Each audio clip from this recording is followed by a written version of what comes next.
कि जहां तक मतदाताओं की बात है, हिंदुस्तान में 60% से ज्यादा वोटिंग होती है। जो दुनिया के बड़े बड़े जनतंत्र जिसके लिए सोच सकते हैं, दुनिया का सबसे बड़ा जनतंत्र है भारत। दुनिया का सबसे बड़ी मतदाता सूची हमारे पास है, लगभग 90 करोड़ से 100 करोड़ के बीच में।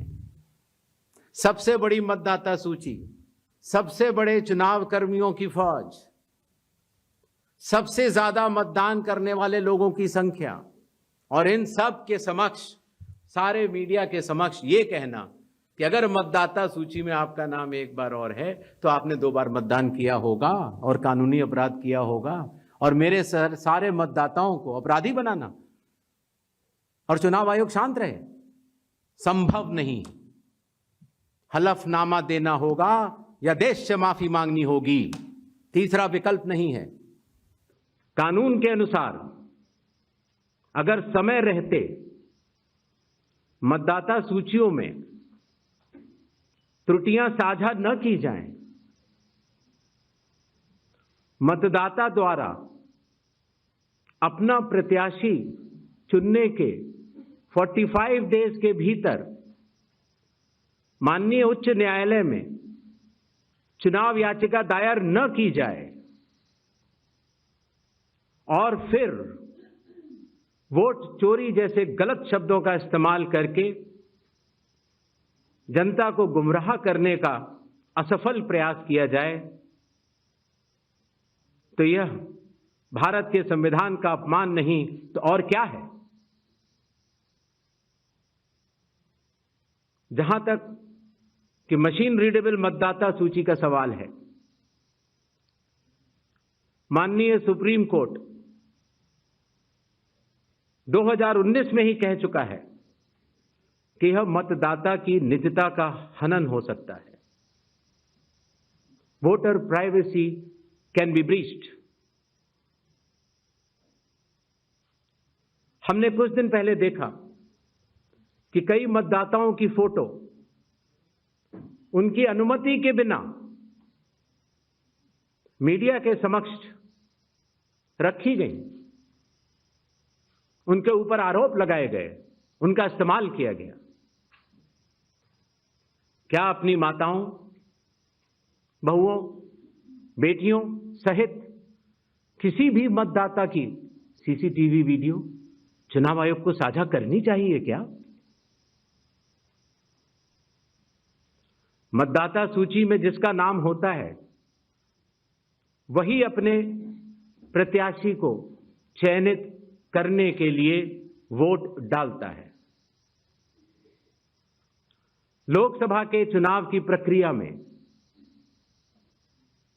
1 करोड़ से भी अधिक कर्मचारी, 10 लाख से भी अधिक बूथ लेवल एजेंट्स, 20 लाख से भी अधिक प्रत्याशियों के पोलिंग एजेंट्स चुनाव के लिए कार्य करते हैं। इतने सारे लोगों के समक्ष इतनी पारदर्शी प्रक्रिया में क्या कोई भी मतदाता वोट की चोरी कर सकता है? सबसे पहले चुनाव आयोग मतदाताओं के नाम एक संदेश देना चाहता है। भारत के संविधान के अनुरूप भारत का हर नागरिक जो 18 वर्ष की आयु पूरी कर चुका हो, उसे मतदाता अवश्य बनना चाहिए और मतदान भी अवश्य करना चाहिए।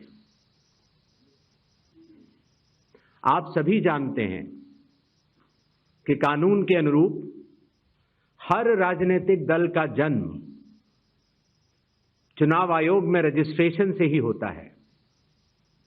तो फिर चुनाव आयोग उन्हीं राजनीतिक दलों में भेदभाव कैसे कर सकता है? चुनाव आयोग के लिए न तो कोई विपक्ष है, न तो कोई पक्ष है, सब समकक्ष हैं। चाहे किसी भी राजनीतिक दल का कोई भी हो, चुनाव आयोग अपने संवैधानिक कर्तव्य से पीछे नहीं हटेगा।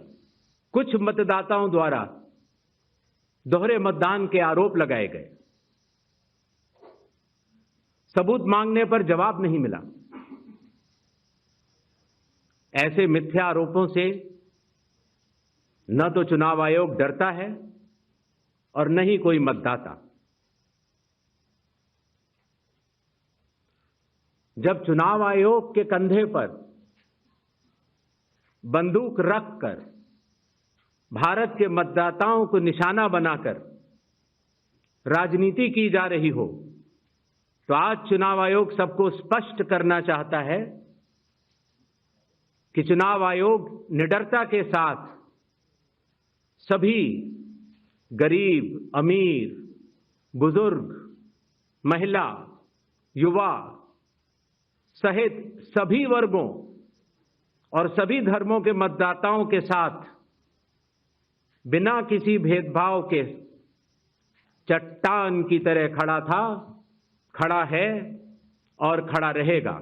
चुनाव आयोग जो कि एक एक मतदाता को ढूंढकर उसका वोट डलवाता है।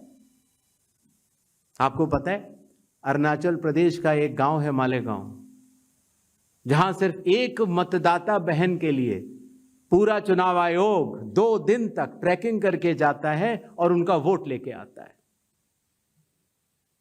वही चुनाव आयोग जो गिर फॉरेस्ट के पीछे एक महंत हैं, उनके लिए 1.5 दिन की ट्रैकिंग करने जाता है, पूरा वोट बूथ बनाता है और वोट लेके आता है।